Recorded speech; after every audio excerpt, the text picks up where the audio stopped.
Okay, hello everyone. So I'm going to talk to you about the practical side of the diet. Hopefully some of this information you'll find helpful. So a couple of weeks ago, Hannah went through the different dietary approaches, and so I've listed the full 6 food groups there that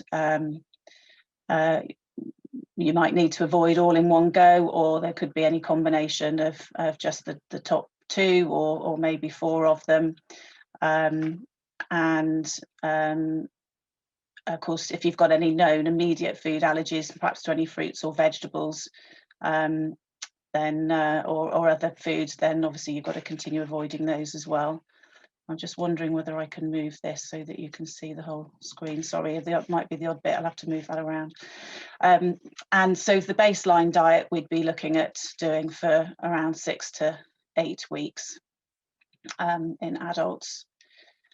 So our aim is to avoid obviously the relevant ingredients sorry, I'm just going to try and move that.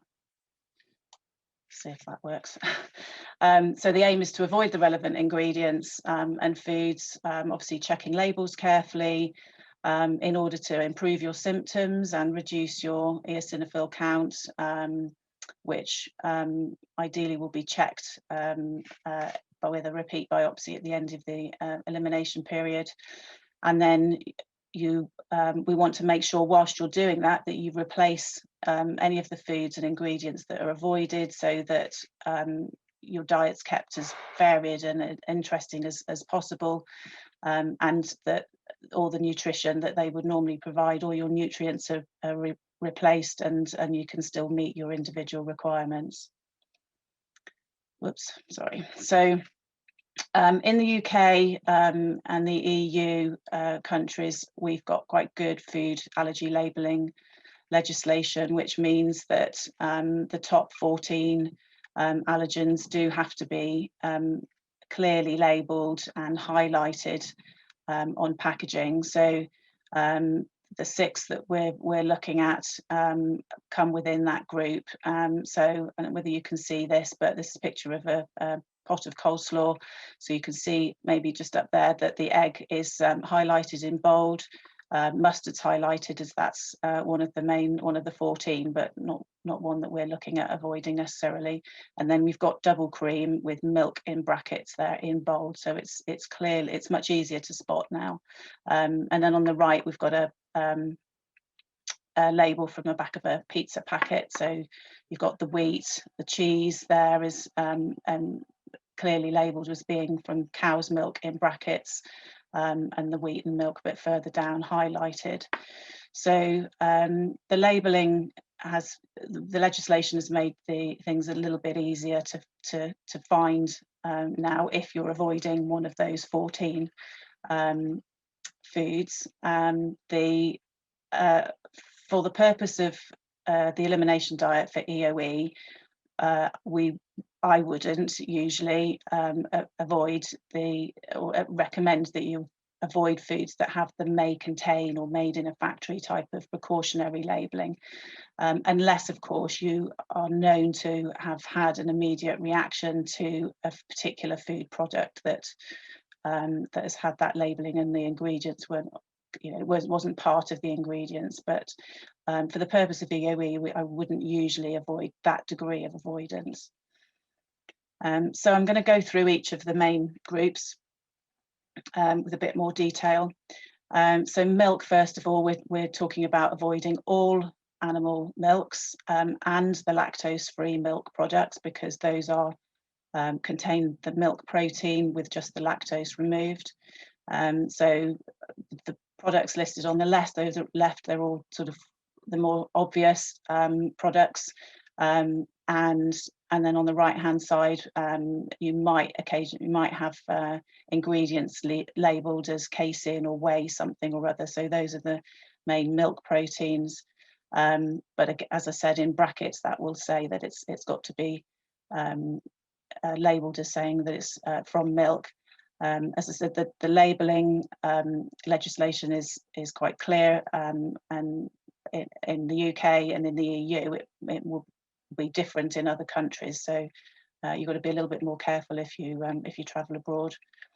The lactose is the milk sugar. So we would say to avoid that if it's in foods, but if it's listed as being in a medicine, I wouldn't usually say that you needed to avoid that, because you've got a higher grade of medical grade of lactose that shouldn't have any milk protein left attached to it, and it's the protein that your immune system would be responding to. So you shouldn't need to avoid things quite to that level. But of course, milk can be found in a whole wide range of foods that are not obviously dairy based. So a packet of crisps, for example. You do need to check labels carefully. So here I've just to give you an idea of the nutrition that each of these foods provide, so that we can think about how to replace them, which I'll talk a bit more about a bit later. So milk provides protein, calcium, magnesium, phosphorus, vitamin A, some of the B vitamins and iodine. And we've got lots and lots of products available to us now, more easily, available in supermarkets, and I've just put a few of them along the bottom there.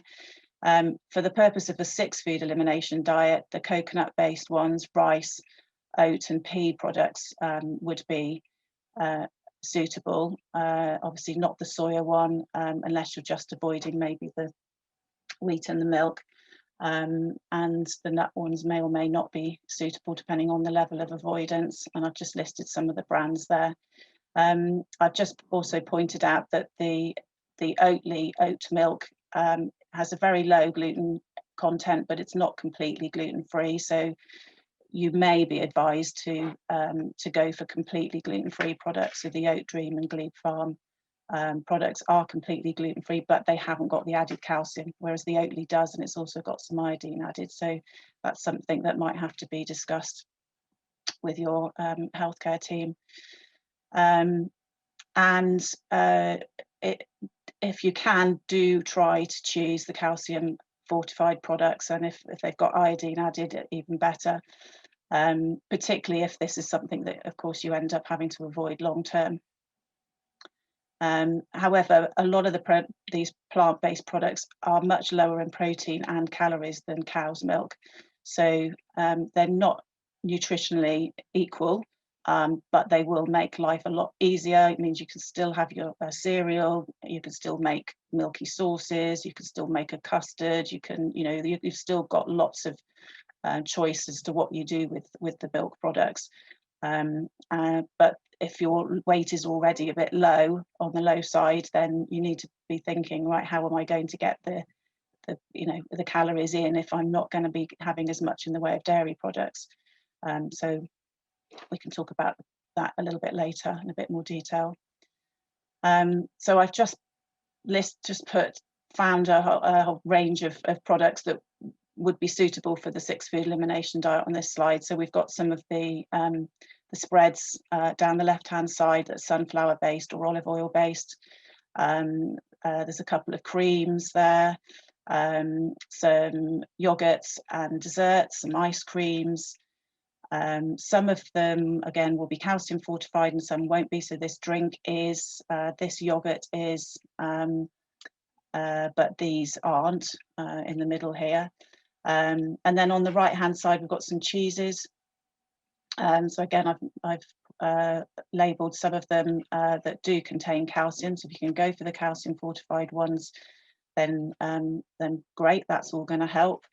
They're often very low in protein, these products. They won't have as much protein in as dairy based products, but again, just make the diet a little bit more interesting and varied. So there's the market's just growing all the time. There's more and more products becoming available, which helps. So the wheat, rye, barley, and oats. So I think Hannah mentioned a couple of weeks ago that in the UK, we tend to recommend avoiding the other grains, not just the wheat, but also the rye and the barley, because the proteins are so structurally close to the wheat proteins that, and of course, most of the gluten-free products are going to be free from all of those anyway. And then oats don't contain gluten, but they do. They could be contaminated with the other grains through processing. So we would say go for the gluten-free oats. And of course, wheat's used in such a wide range of products, you know, the sort of key ones being bread and cakes and biscuits, crackers, cereals, pasta, etc. But I've just listed some other forms of wheat here that might be used in specialist products. So just to be aware that they might have other names. Couscous is wheat, semolina is wheat, rusk is wheat based, that traditionally be used in sausages, although there's an awful lot of sausages now that are gluten-free because they're using other ingredients.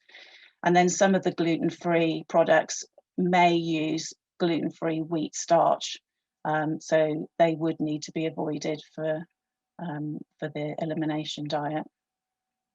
And then in terms of barley, we've got pearl barley, might be used in soups and stews, barley fruit squashes, barley malt in cereals, rye crisp breads, for example, and then there's oat-based cereals and lots of other oat products. Sorry, just going back to this one. So the nutrition that these grains will provide are carbohydrate, energy, B vitamins, some zinc, selenium, a bit of iron, magnesium, and of course fibre. So I've just listed some of the alternative grains or flours that could be used in a lot of the gluten-free products. You know, that we've got lots and lots of products available to us, and they will often contain a combination of these ingredients. And I've put a star by the ingredients that are likely to be a bit higher in fibre. I'm sorry, can't see all of that. I'm not quite sure how to get rid of the this bit at the bottom. And here's I've just picked out some of the again, some of the products. So on the top left here, we've got some of the cereals. You may have come across some of these. So there's Nutribrex, which is made with sorghum, and there's like a Weetabix alternative, which should go sort of fairly soft if it's soaked in a milk alternative. Might be a bit easier to swallow if you want softer foods. Same with making porridge with the gluten-free oats. There are lots of alternative flours around now. Some of the supermarkets are doing their own flour products, and Dove's Farm products have been around for quite a while and available in the bigger supermarkets. And then I've just picked out some of the breads. So the bee-free range are great. They're found in a lot of the big supermarkets, and most of their products are suitable for the 6 food elimination diet. A couple of the Genius products are, and then there's a few other brands that are avoid all of the 6 food. And then there are lots of pastas. So a lot of the pasta products are made with rice and corn. There might be some with buckwheat or quinoa also. So on to egg. So egg is a good source of protein, iron, selenium, vitamin A, and some of the B vitamins. Now we might not find it too difficult to avoid egg as egg on its own, but of course egg is in lots of foods.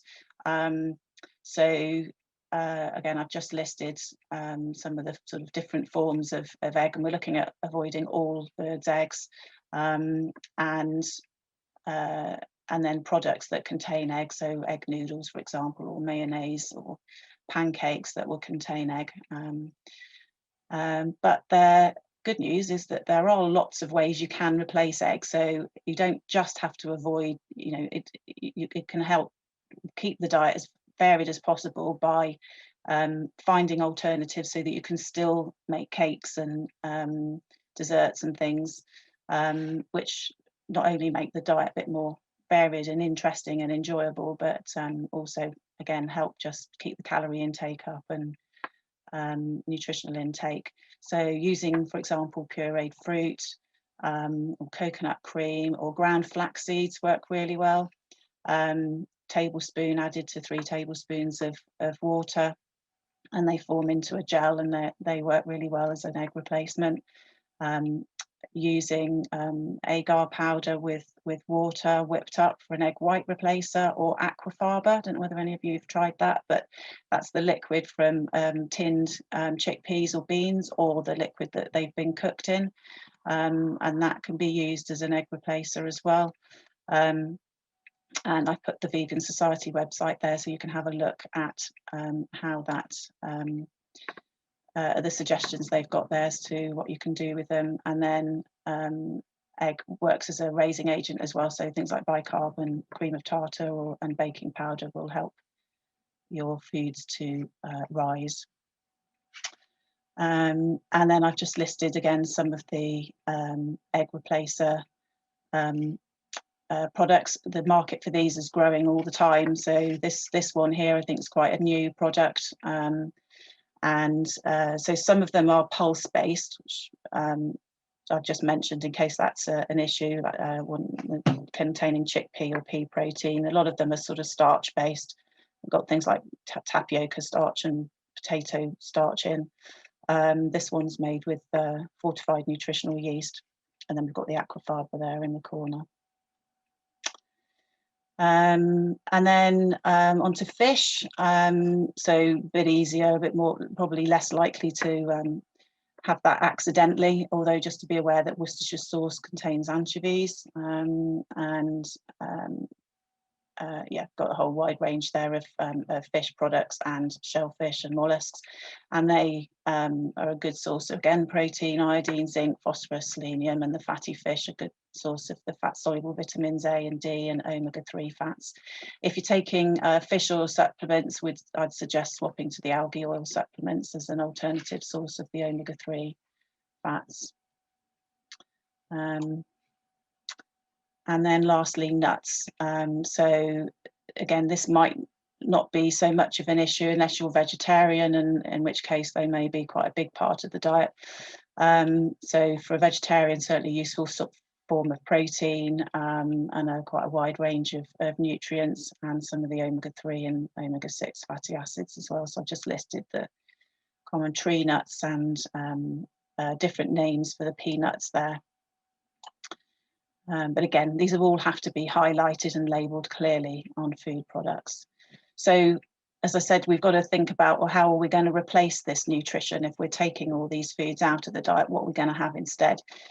So I've just picked out some of the key nutrients there and given you some suggested alternatives. So they're all good sources of protein. So obviously, if you're a meat eater or eat poultry, then those will still provide your protein, but if they're an issue with in terms of texture, then go for the minced or stewed options, so that they're a bit softer and easier to swallow. Pulses, good form of protein. There's a couple of Quorn products that don't have the egg and the gluten in, but most of them have one or the other. Or quinoa is another option. The B vitamins I've mentioned, so some of the meat products, nutritional yeast could be added to foods, and some of the cereals are fortified with the B vitamins. We've talked about calcium added to the milk alternatives. I picked out kale and broccoli as vegetable sources. I mean, calcium can be found in other foods like seeds and pulses, spinach, but we don't tend to rely on those as being really good sources of calcium because of the fibre and other nutrients that are in them, which actually mean that the calcium is not as easily absorbed. So, and of course, the kale and broccoli, you'd have to eat an awful lot of it to meet your requirements. So they'll provide some, but really you want to try and go for fortified milk products as much as you can. Same goes for the iodine, which is now being added to more of the milk alternative products. Iodine is also found in fish and eggs, so if you are doing the full 6 food and you have to avoid them certainly for any length of time, then a supplement may well be necessary for that. Magnesium is found in a wide range of foods. And then I've mentioned fibre with some of the gluten-free grains, but also obviously a good range of fruit and vegetables. And then the omega fats, I've mentioned the algae oil supplements as one option for the omega-3, and vegetable oils for omega-6. So I'm just listing a few meal ideas so you can see what you can eat. So breakfast, you can still have rice, corn-based cereals, or a gluten-free oat porridge with the milk alternative, or perhaps a gluten-free toast with bacon, mashed avocado, baked beans, tinned tomatoes, or maybe something like a coconut yogurt and fruit. For lunch, so you've got a protein source, so chicken, ham, bacon, minced meat, or pulses with rice, potatoes, gluten-free pasta or quinoa, and some veg, or a gluten-free sandwich with a suitable spread and your protein and your salad and some fruit or coconut yogurt. Snacks could include carrot and cucumber sticks with hummus, or a yogurt alternative, fruit, make up a milkshake with your suitable milk and some fruit, or if texture's not an issue, for crisps and the savoury snacks that are made with quinoa or chickpea, those could be an options. And then the main meal, again, think about just again the food groups. So carbohydrates, potatoes, gluten-free pasta, rice noodles, quinoa, your proteins with pulses or meat, chicken, which could be roast or minced meat or sausages, a good range of veg, and then obviously you need to be checking labels for the gravies and the sauces, and then a dessert could be sorbet or a dairy-free chocolate, or you could make a rice pudding with your milk alternative, fresh or tinned fruit with a suitable ice cream or a cream. So avoiding all 6 food groups can seem extremely daunting when you're suddenly faced with it, but hopefully this will give you an idea that actually there are foods you can eat. So this app, you may have come across, can be really useful for shopping and helping you find those suitable products. You basically set up a filter so that you've told it what it is you need to avoid, and there is a 6 food elimination diet filter on there. And then you can search for suitable foods. So you could put in bread, for example, and it'll help you find breads that are suitable for what you're trying to avoid. And it'll also allow you to scan barcodes as well whilst you're shopping. And then some of the supermarket websites, particularly the Ocado ones, quite good. So you don't have to be a customer, you don't have to be logged in to use it. You can just go onto the website and say put in bread, and then click the filters down the left-hand side to help you find suitable options. So you could particularly at the moment when you don't particularly want to be spending a lot of time in the supermarkets, you know, if you can sort of find your suitable products, make a list so you know what you're looking for, if you're not ordering it online as well, that should help. So a few top tips. So I would always suggest that you try out your products before you get started properly on the elimination diet, so you know what you like, and you know you can get hold of it easily, and then once you've figured out what you're going to have, stock up on the suitable foods before getting started properly. Eat simply, cook simply, plan your meals ahead, and try to have supplies of some of the staple foods like rice and potatoes always handy, so you've got things to fill up on. Prepare your meals or snacks in advance so that you've got food available, so you can grab things quickly. There's nothing worse than being starving, hungry, and finding that there's nothing suitable for you to eat. So try and, again, you've just got to be prepared and have the right things available in the cupboard, and perhaps some leftovers ready in the fridge, so you've got a quick meal the next day. Try to eat regular meals and snacks to help keep your calorie intake up. Be aware that vegan recipes will be free from the fish and the egg and the milk, but you need to check for the wheat, nuts and the soya. Again, it's about being prepared. So when you go out and about, take food with you when you leave the house, so you've always got something to fall back on. Try to carry on having your 5 a day of your fruit and veg, and try to drink plenty through the day as well. A few tips just about avoiding foods getting stuck. Eating slowly in a calm environment is important. Try to avoid eating standing up, walking around, so you pay attention and you chew your food well. I'm sure you're aware of that. You can help drinking plenty of liquids with your meals can be helpful, and choosing softer or liquid-based foods, at least to start with. So more like soups and stews will be helpful as well, and just try to avoid any of the foods that you know are real issues, like the steak and the dry meats, thick chips, etc. So in terms of food preparation, so you could, I have to say I don't always tend to do this, and well, we can perhaps discuss whether this is necessary or not. And I suppose it depends a little bit on who you're sharing your kitchen with. You can get toaster bags to toast your bread in the toaster, so it's not picking up crumbs from wheat, from normal bread, and you could have your own separate tub of margarine or pots of jam, so that dirty knives from somebody else's toast doesn't go in to the tubs. Or you can ask your family nicely to use a spoon instead and take it out of the jar instead of putting the dirty knives in. I know that can be not very successful, certainly in our household. So, you might prefer to know that you're not having little bits of toast, somebody else's toast in your food. You can have your own tubs. Now, in terms of supplements, this will be down to obviously how restricted your diet is, certainly in the long term, and how varied you manage to make your new diet, essentially.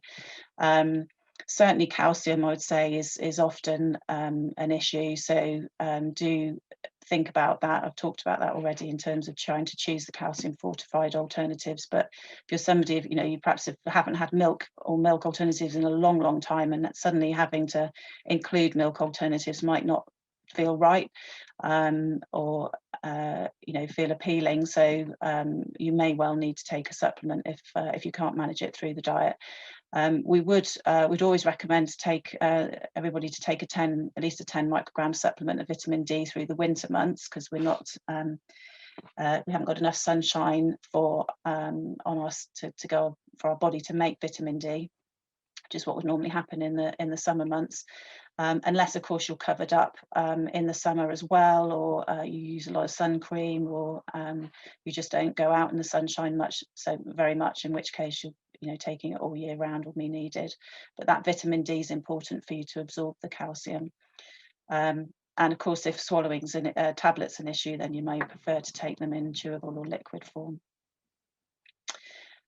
So I've just listed a few websites here that you might find useful. The BDA, so I haven't got time to go into the detailed requirements for each nutrient, but the BDA have got some fact sheets on certainly on calcium and iron and iodine that you might find useful.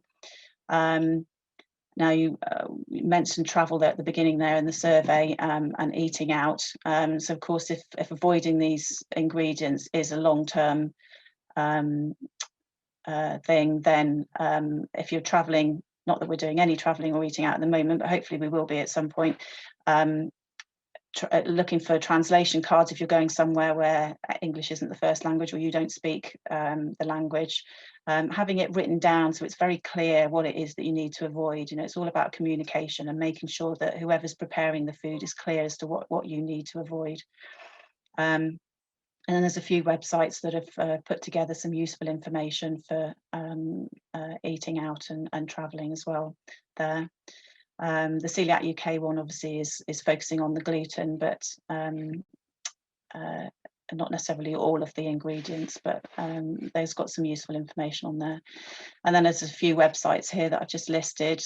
This one's written by a dietitian who's all her recipes are milk, egg, wheat and soya free. Vegan Society may be useful, the Eggless Cooking, Foods Matter, and of course any of the product websites will often have their own recipes using their products. And then there's a couple of books there that I thought might be useful, which again I can mention. There we go, you can see them there.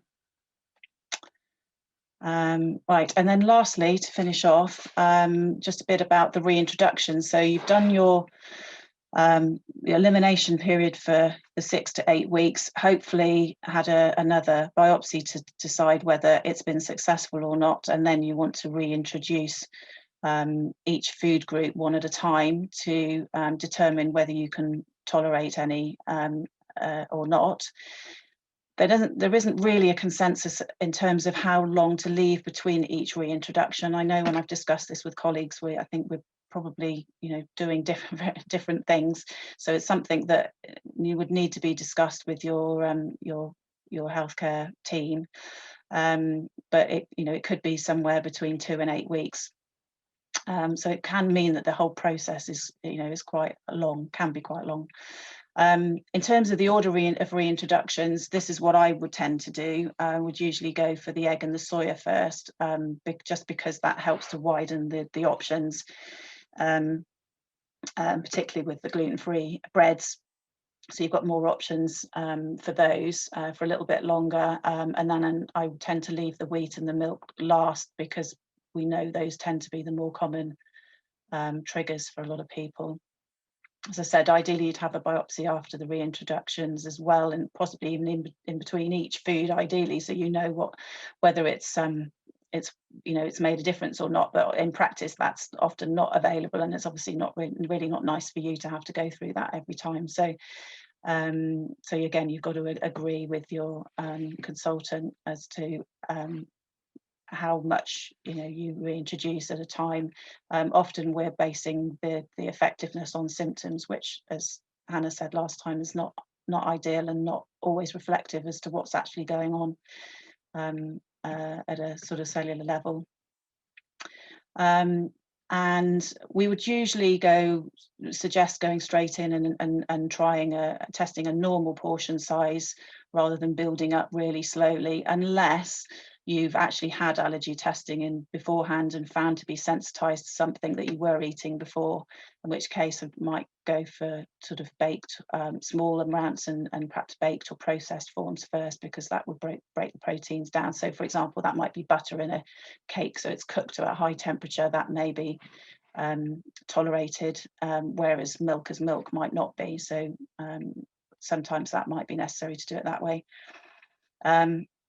And then if you, I would suggest that you test the pure form of the food. So for example, just pure wheat pasta first, when you try wheat, for a few days before going on to other forms. So for example, bread, where there's other ingredients in there as well.